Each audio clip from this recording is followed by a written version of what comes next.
Selamat datang di Bandros, ya, Bandung Tour on Bus sesuai dengan namanya. Di sini kita akan berkeliling kota Bandung, tapi tidak hanya keliling saja, kita juga bakal mengetahui ada apa saja di kota Bandung. Ya. Oke, sebelum dimulai, perkenalkan dulu, nama saya Fajar, saya dari HPI. Saya tidak sendiri di sini. Saya bersama Kang Lian sebagai pilot kita kali ini. Boleh disapa dulu Kang Liannya. Halo Kang Lian. Datang. Ada kan dari luar kota Bandung? Ya, dari mana saja ini? Dari Bogor, ada lagi?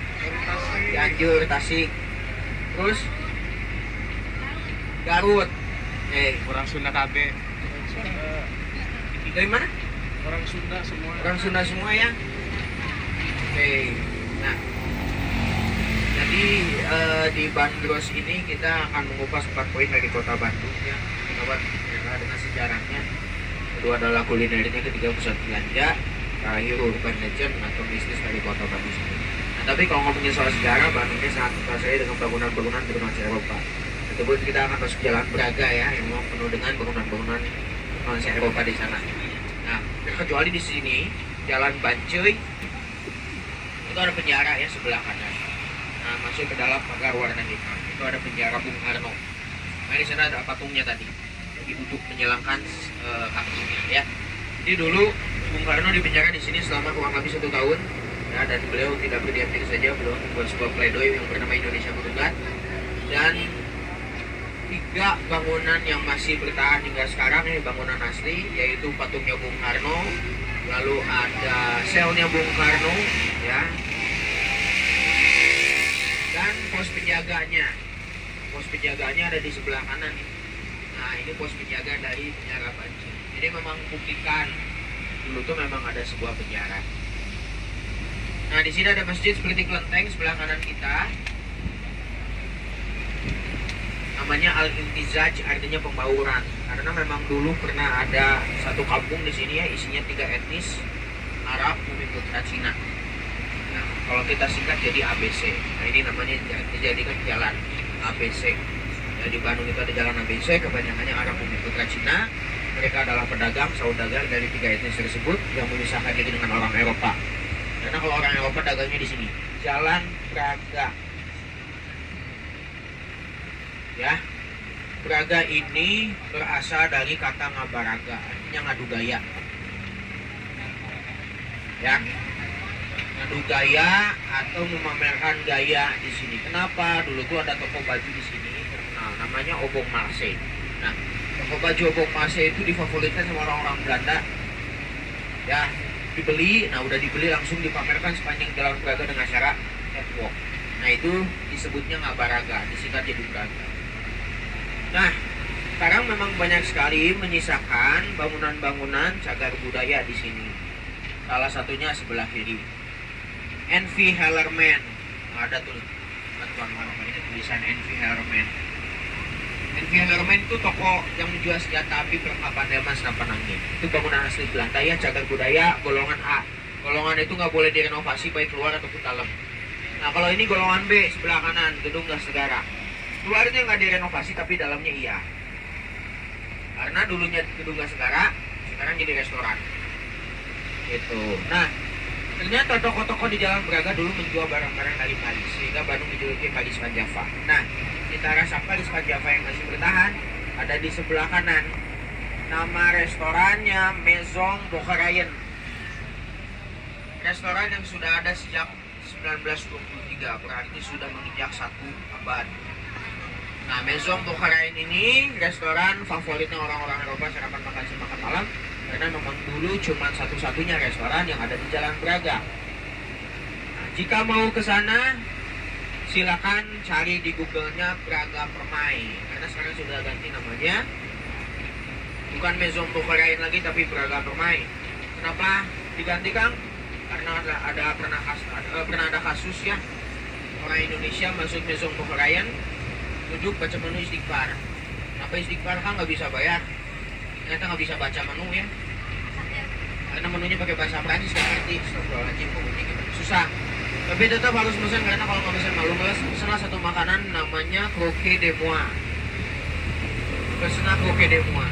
Yang datang berhadiah jago. Kenapa? Karena orang Prancis sebut perkedel Croque.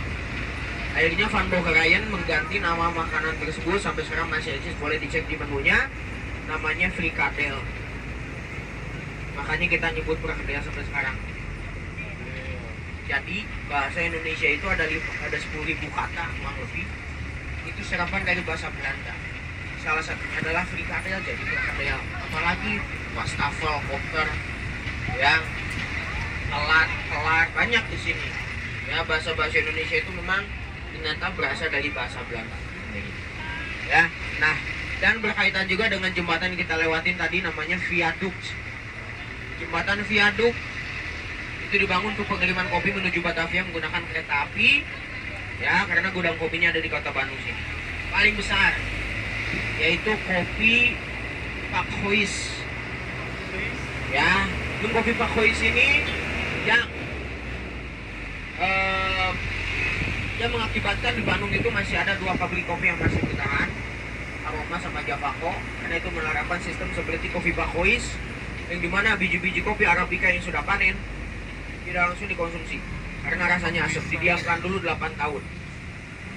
Nah, tempat penimbunannya dulu di sini, yang jadi kantor wali kota sebelah kanan kita.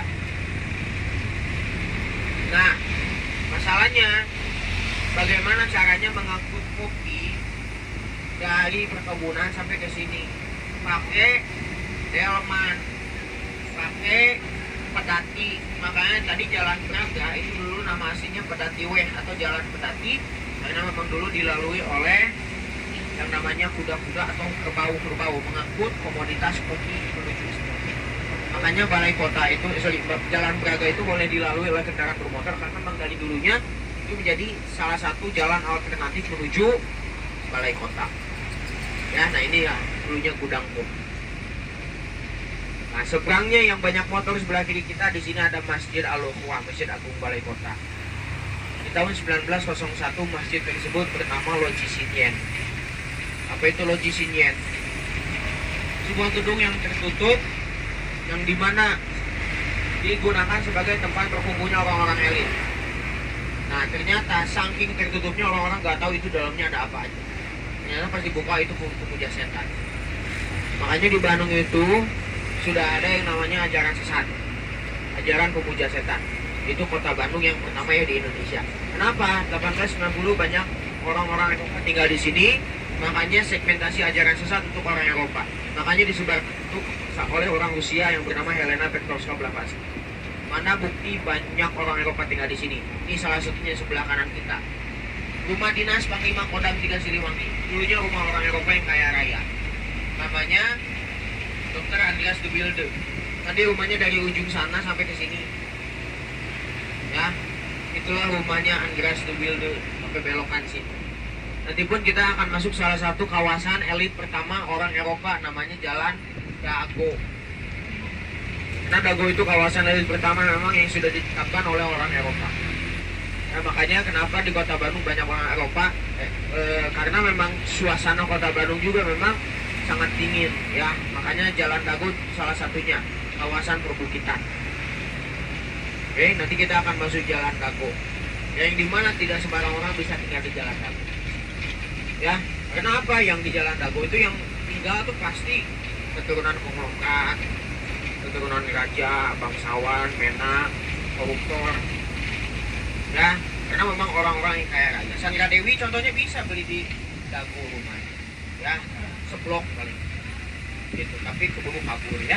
Nah, nanti kita lihat contoh rumahnya. Bukan rumah yang di sini yang dibangun, tapi villa. Villa de Trikler.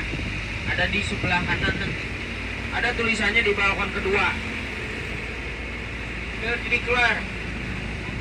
Artinya 3 warna. Bahasa Belanda ya. Karena memang dulu sering berkibar bendera Belanda di sini, merah, putih, dan biru di atas bangunan tersebut. Kenapa? Karena pemiliknya orang Belanda, seorang arsitek namanya Albert Frederick Elbers. Dia bisa merasa bangunan. Ya, sangat terkenal di kota Bandung arsitek. Nah, di zaman Jepang itu jadi radio, namanya Domei, dimanfaatkan oleh Indonesia untuk menulis proklamasi. Makanya itu tuh salah satu stilasi Bandung Lautan Api. Jadi setelah kemerdekaan, proklamasi disiarkan menggunakan 2 bahasa. Indonesia sama bahasa Inggris karena Indonesia sudah merdeka. Nah, makanya sebelah kiri kita ada taman radio. Karena tadi kaitannya dengan Villa de Kikler yang di mana proklamasi disiarkan menggunakan radio. Gitu, Pak. Siapa yang memberi nama taman radio? Pak Ridwan Kamil waktu jadi wali kota Bandung. Nah, kita masih berada di Jalan Dago. Kita bisa lihat kanan kiri kita banyak pohon yang besar-besar. Jalan Dago itu jalan paling dibenci sama orang Bandung kalau lagi bulan puasa menjelang buka, weekend. Itu paling benci Jalan Dago karena macet terus. Kenapa kan selalu macet? Salahin orang Belanda. Kenapa orang Belanda menetapkan Jalan Dago jadi kawasan ini pertama?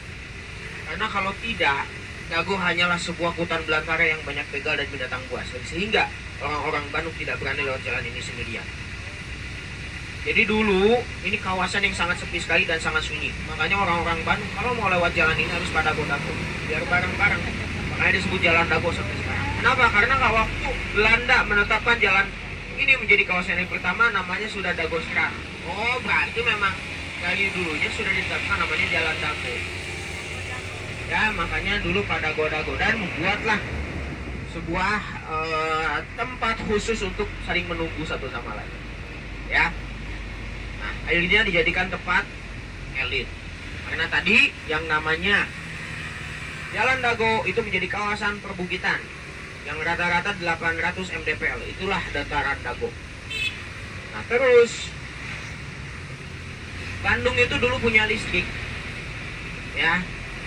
Karena PLTA-nya ada di Dago, namanya Dago Bengkok. Sumber airnya Sungai Cikapundung dan Cibadak. Cibadak di sini dari kata cai badak, bahasa Sunda. Artinya air yang besar. Ternyata itu sumber air utama kota Bandung yang banyak terbuang aliran airnya orang Belanda bikin pipa sebesar Bandros ini. Pak, maaf Pak, nggak boleh ngerokok. Ya, boleh dimatiin dulu Pak. Ya. Nah, ya jadi Bandung ini punya sebuah pipa yang sangat besar dulu yang dibuat sama orang Belanda, disebutnya Lady. Ya, sehingga kita nyebutnya ledeng sampai sekarang. Makanya kenapa di Bandung itu ada daerah ledeng. Itu nama aslinya Cibadak. Jadi di Bandung itu ada dua Cibadak orang Cina sama Cibadak ledeng. Nah, itu kawasan yang pertama Dago. Kedua Cium Buluit. Cium Buluit pun sama, itu kawasan elit kedua karena 600 mdpl. Ya, tapi susah diucapkan, makanya orang-orang luar kota Bandung tidak tahu Cium Buluit di mana. Karena yang lebih diketahui adalah Punclut. Ya.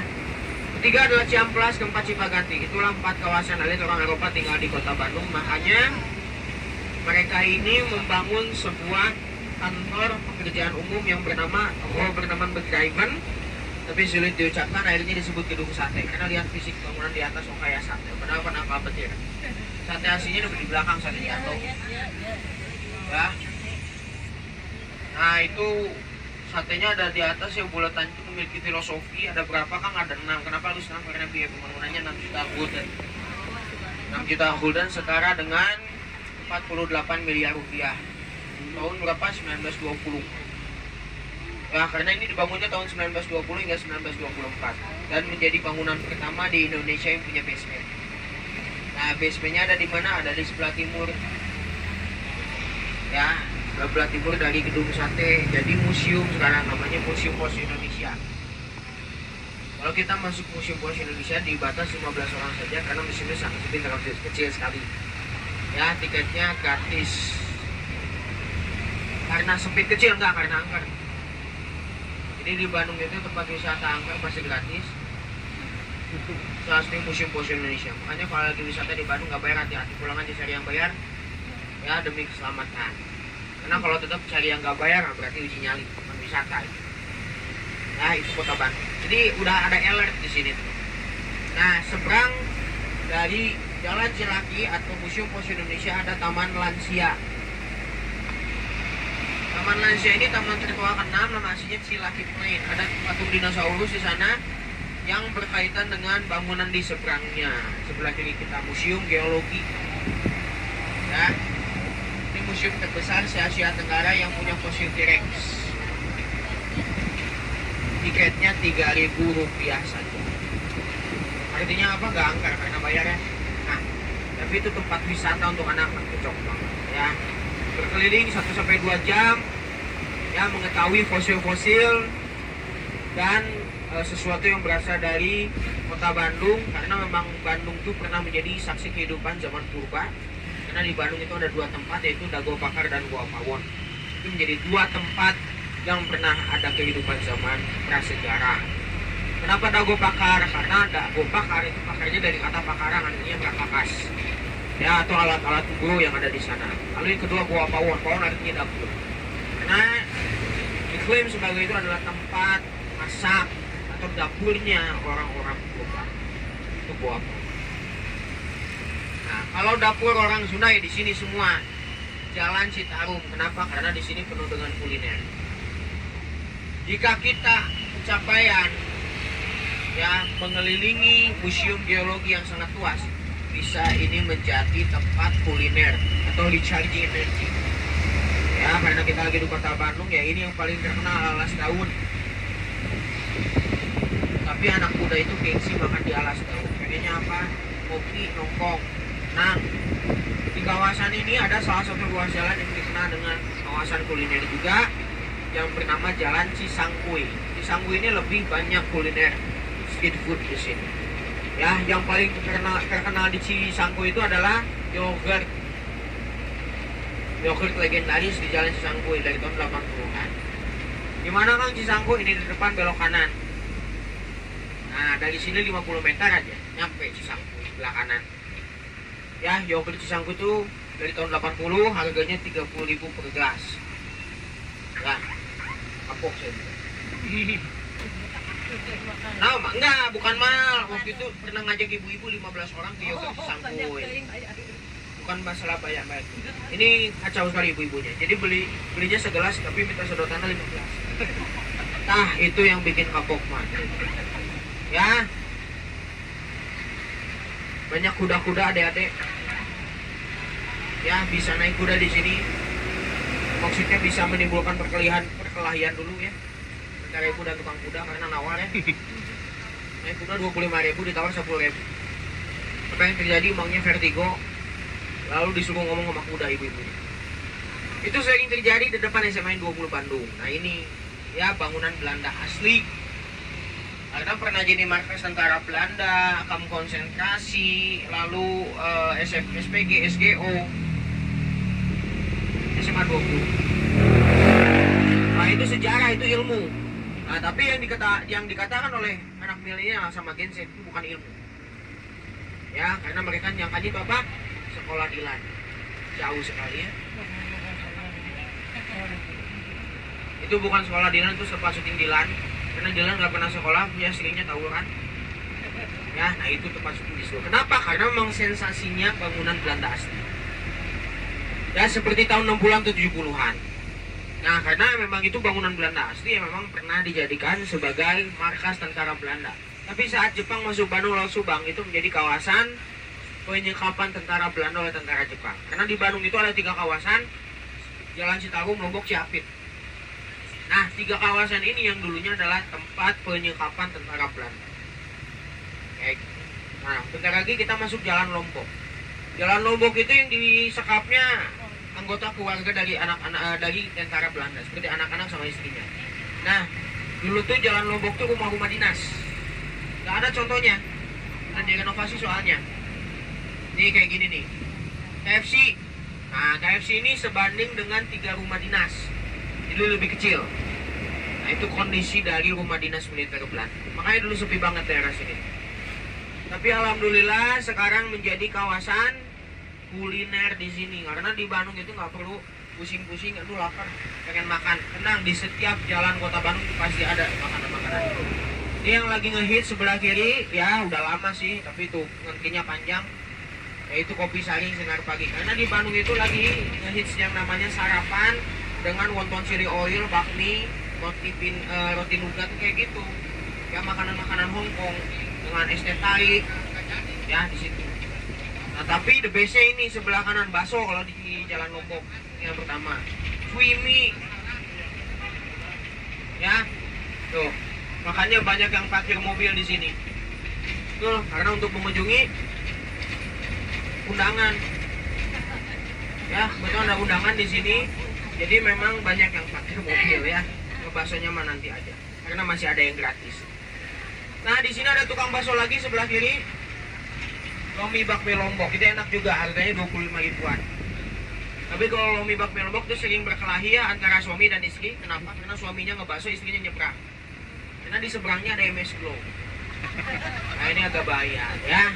Dia harus diikat. Nah, kita masuk Jalan Aceh. Ada apa di Jalan Aceh? Di Jalan Aceh ada yang namanya Rumah Kentang. Bagi yang penasaran Rumah Kentang tuh kayak gimana, nih sebelah kanan. Secara bangunan ini asli. Bangunan Belanda. Ya. Tapi udah renovasi dalamnya. Luarnya enggak. Jadi Rumah Kentang itu rumah hantu bukan? Bukan. Rumah Kentang itu rumah yang dijadikan tempat masak berbahan baku kentang. Pagi sampai sore. Karena ada acara di sebelah kiri kita. Namanya Yardbirds. Yardbirds kalau di Jakarta kayak Jakarta Fair atau PRJ. Jadi seperti pameran tahunan. Kalau ada tamu penting datang, disiapkan hidangan spesial masaknya di Rumah Kentang. Ya. Nah, tapi malamnya Rumah Kentang jadi tempat ibadah sesat. Nah, itu untuk menutupi orang-orang biar nggak tahu itu jadi tempat ibadah, jadilah tempat masak. Kayak gitu. Itu versi pertama. Versi kedua, Rumah Kentang tuh sempat terbengkalai. Kalau kita lewat rumah kentang, malam-malam bau kentang rebus.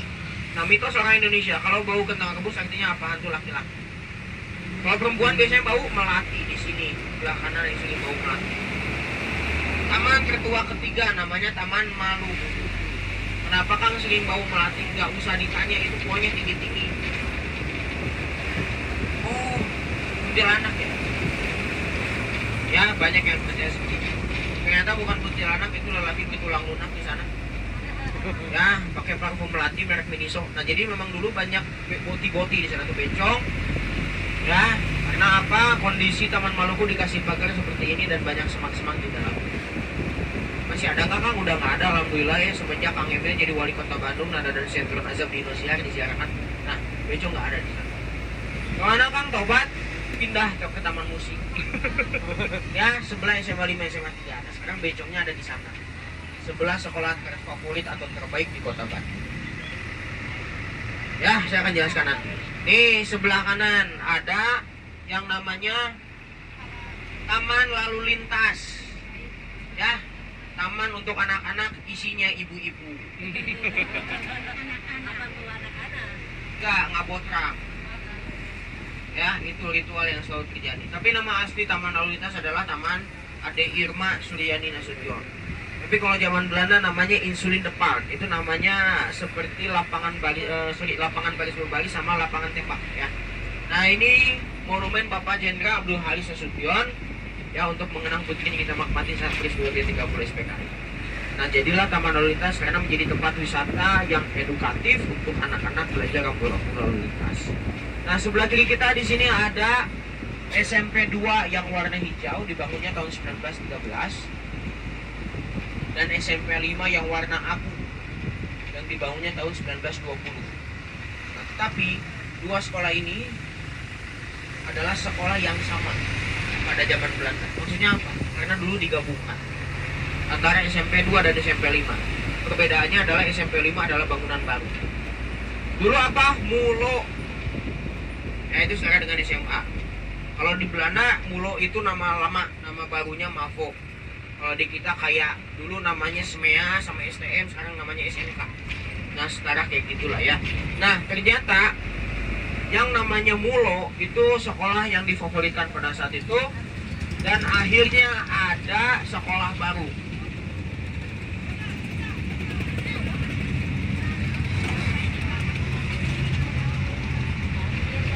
Pulang-pulang enter win atau masuk angin.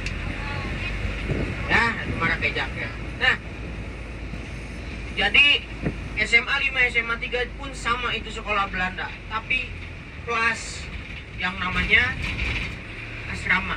Jadi SMA 5, SMA 3 itu kenapa menjadi sekolah terbaik? Karena dari dulu sudah dibentukkan untuk orang Indonesia. Ya, karena nama sekolahnya HBS. Hochburger School. Burger itu artinya sipil. Nah, sipil di sini mengacu ke orang pribumi. Kayak gitu. Jadi orang pribumi sudah bisa sekolah campur sama orang Belanda di SMA 5, SMA 3. Tapi lihat dari keturunan. Ya, jadi kalau mau sekolah dulu lihatnya dari keturunan. Apakah keturunan Gajah, Menak, Bangsa atau bukan.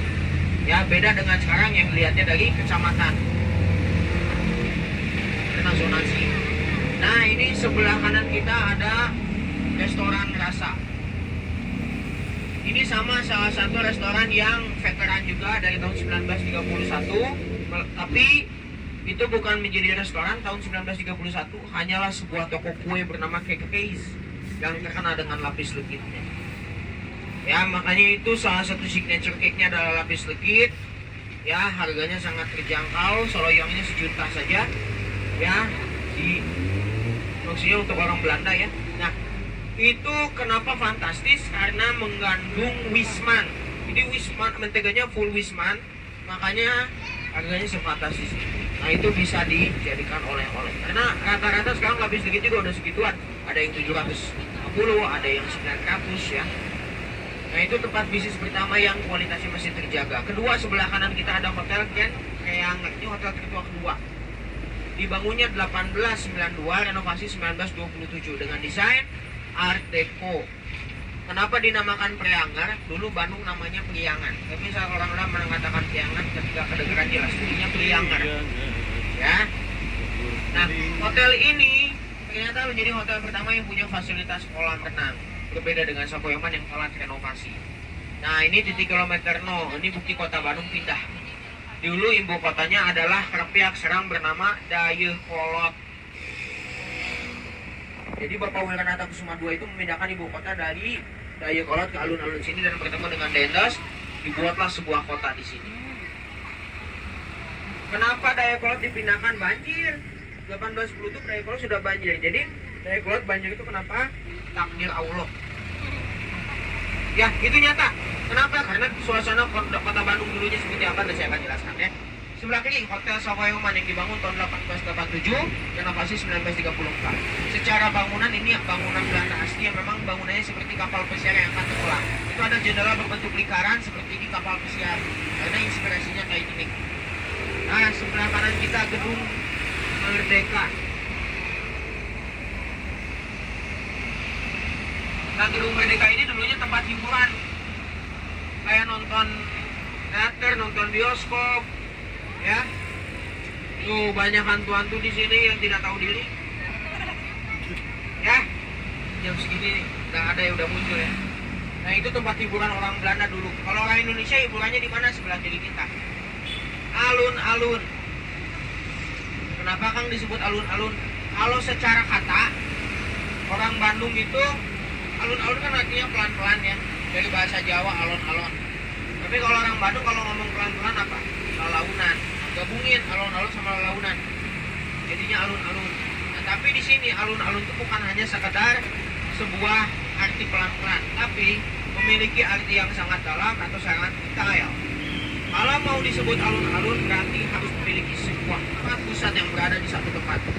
Pertama, harus punya pusat berkumpul.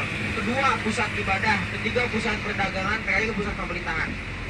Nah, pusat berkumpul sudah jelas ada lapangan alun-alun yang dulunya lapangan bola. Tapi banyak yang protes, banyak yang komplain, akhirnya yang main bola pindah ke depan gedung sate. Jadi kita ngeliat depan gedung sate ada gazebo. Nah, dulu gazebo itu sebuah tempat main bola atau lapangan sepak bola. Namanya gazebo. Kepanjangan gazebo itu ya gabungan sepak bola Indonesia Bandung Utara. Nah, kedua tempat ibadah itu Masjid Agung. Tapi sempat dulu Masjid Agung itu tempat pernikahan. Akhirnya tempat ibadah pertama ada di Jalan Cibadak. Karena orang Cina pertama kali berdagang di kota Bandung di Jalan Cibadak, yang membuat pemukiman dan tempat ibadah di sana. Tapi saat orang Cina berdagang menginspirasikan orang Indonesia untuk dagang juga di mana Jalan Kepatihan. Makanya Jalan Cibadak ramai malam hari. Tapi kalau Jalan Kepatihan ramainya kapan? Siang sampai sore. Beda. Ya, kenapa ramai? Toko emas, tapi alhamdulillah tutup hari Minggu, makanya lancar kalau hari Minggu. Kalau Senin sampai Sabtu itu macetnya parah, karena toko emas ABC. Kemarin pas Lebaran, sebelum Lebaran, macetnya sampai Sapoyaman. Ternyata titik macetnya ada di situ, di toko emas ABC. Kenapa Kang toko emas ABC ramai waktu itu? Karena awal bulan. Ya, karena toko emas ini ramainya awal bulan, akhir bulannya awal bulan beli, akhir bulan jual. Sudah menjadi hal yang lumrah. Ternyata itu salah satu dampaknya, salah satu sebabnya ya. Nah, sebelah kanan di sini ada Jogja Kepatihan. Dulunya pasar pertama di kota Bandung yang dibangun tahun 1814 tapi dibakar 1834. Yang akhirnya Bandung gak punya pasar tetap selama setengah abad lebih.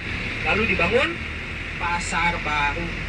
Nah, makanya kenapa disebut pasar baru, karena pasar namanya dibakar. Tapi kenapa pasar baru nggak bisa dibangun di sana? Setengah lahannya jadi rumah panggung, makanya membutuhkan lahan yang lebih luas. Akhirnya ketemu di Jalan Otista. Dan terakhir, Pendopo. Seberang kita naik bandros, ada bangunan putih sebelah kanan kita, yang dulunya adalah kantor Bupati Bandung. Sekarang jadi rumah dinas Wali Kota Bandung. Ya, makanya Pendopo itu menghadap ke utara karena salah satu persembahan kepada Parahyangan itu Gunung Sunda. Makanya kenapa Bandung itu ada ekol itu banjir? Ya, takdir Allah, karena memang dulu Bandung adalah sebuah bendungan yang dimana dasar danau atau dasar bendungannya adalah air kolot. Ya, seperti itu. Oke, kita sudah sampai. Saya ucapkan terima kasih.